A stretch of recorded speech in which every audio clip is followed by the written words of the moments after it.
Fundação Roberto Marinho apresenta Globo Ecologia.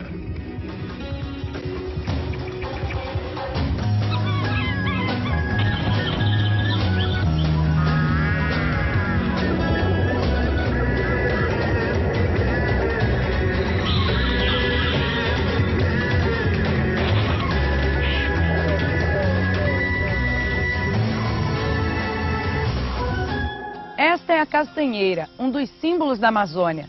É de pés de castanha como este que saem os frutos de um ciclo produtivo que atinge os grandes centros urbanos do mundo inteiro.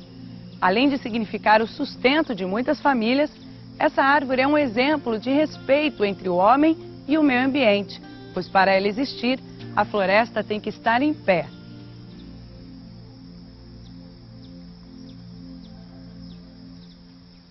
O castanhal é fundamental para as comunidades tradicionais. É a base do extrativismo na região há muitas gerações e é também um lugar cercado de ameaças que marcam o interesse pela floresta amazônica. Mas como será que os castanheiros lidam com essa situação? É o que nós vamos descobrir a partir de agora.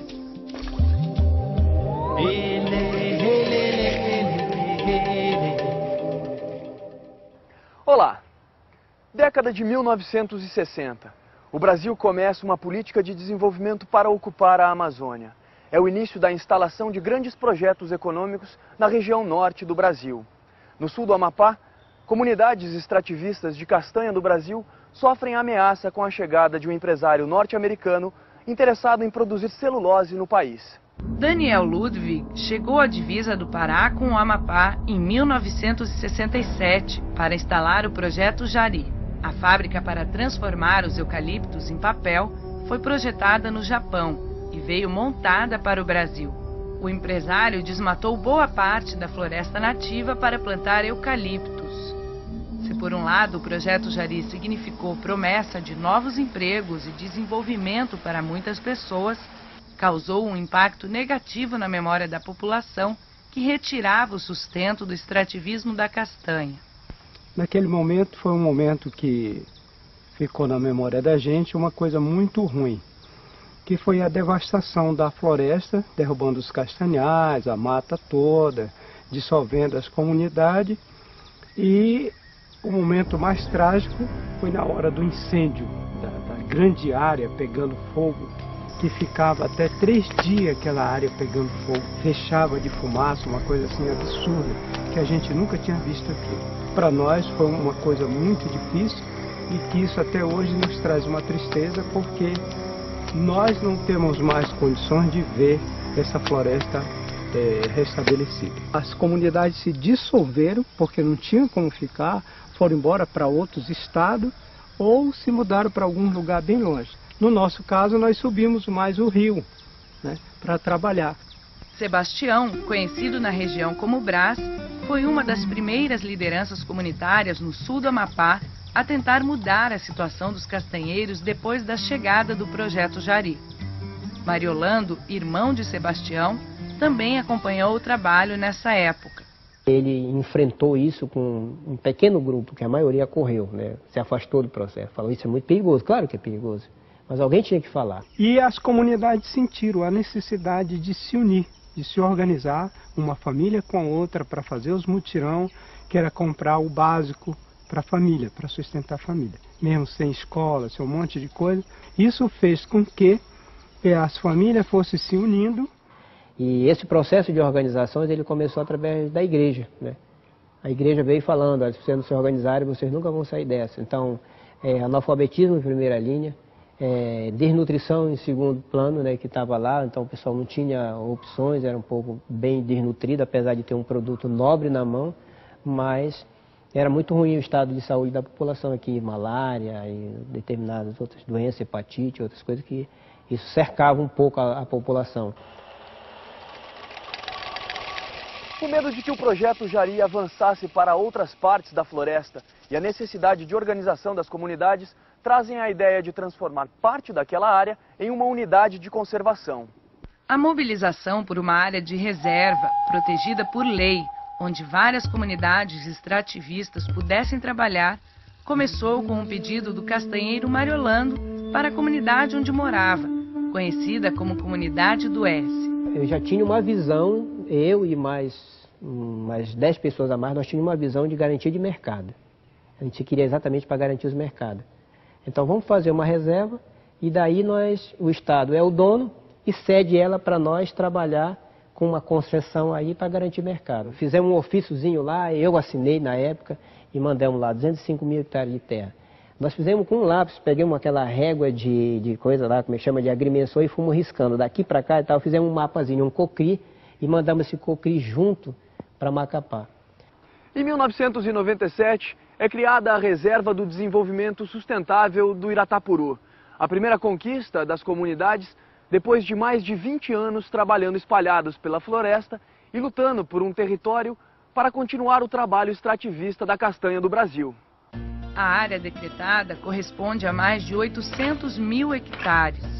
Hoje, apenas 5% da reserva é explorada pelo extrativismo.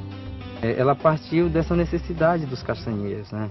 Então, os primeiros movimentos foram feitos por moradores dessa região, basicamente para garantir o direito deles quanto à exploração dessas áreas. Foram 3 pontos importantes. Primeiro, manter a floresta, né? Com a floresta nós temos a água no rio, o rio funciona, que é a nossa estrada. O outro é que para você ter um projeto que garanta estabelecer relações comerciais com outros grupos, com outras empresas, ele precisa ter uma área limitada, garantida. Por quanto tempo aquilo vai estar ali para a gente poder negociar? Foi um ponto importante. E daí a garantir o direito de cada extrativista que eles tenham certeza que ninguém vai destruir o que ele tem. Se não existisse reserva, nós não tínhamos mercado. Então, pela criação da reserva, hoje tem mercado para todo mundo que quiser. Mas o desafio continua sendo o caminho até o trabalho. Durante a coleta da castanha, eles passam 90 dias na floresta e a cada mês trazem uma grande quantidade de castanhas do Brasil para a cidade. Enquanto que para a maioria das pessoas, ir para o trabalho é uma coisa simples, uma rotina, a vida desses castanheiros é bem diferente. Chegar na área de trabalho deles não é uma tarefa fácil.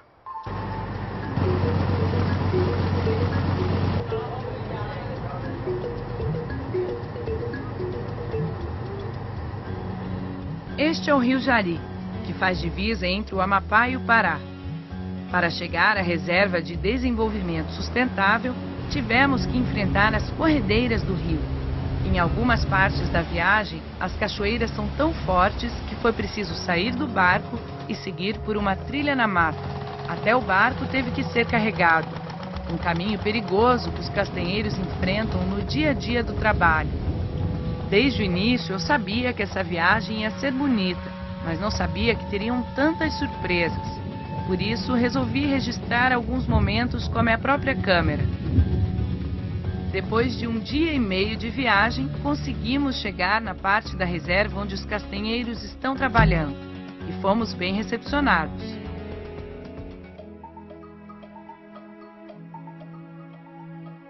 Neste momento, os castanheiros estão entrando na floresta para trabalhar.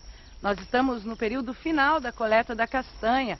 Eles ficam aqui 90 dias e nenhum momento pode ser desperdiçado, faça chuva ou faça sol. O período da coleta é de janeiro a junho, mas até o mês de março ninguém entra na floresta. Os frutos das castanheiras, chamados de ouriços, estão caindo das árvores, que podem chegar a 50 metros de altura.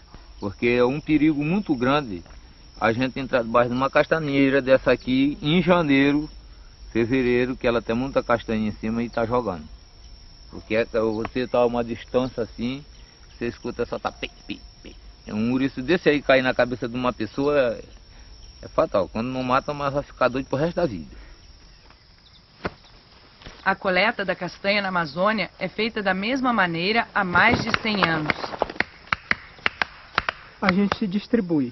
Tem um grupo que junta o ouriço da castanha, coloca no local, tem um outro que está quebrando e os outros estão carregando. Esse processo se dá para que se desempenhe a produção num tempo curto para que nós possamos manter os contratos.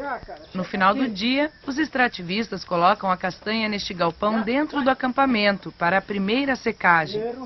E depois desse processo ela não pode mais molhar, porque a castanha, devido a ela ter um teor de óleo de 68% de óleo, então se ela ficar molhada, a tendência dela é estragar. Nossa equipe está acompanhando o trabalho dos castanheiros na floresta. Já vimos que não é nada fácil. Só para chegar até o, digamos, serviço desses extrativistas, demorou 1 dia e meio. Muita chuva, muito sol e um rio com fortes corredeiras. Agora que a gente viu como é feito o trabalho na floresta, como continua esse processo? Como toda essa castanha chega aos supermercados e na nossa mesa? É o que você vai ver no próximo bloco. Fique ligado, a gente volta já.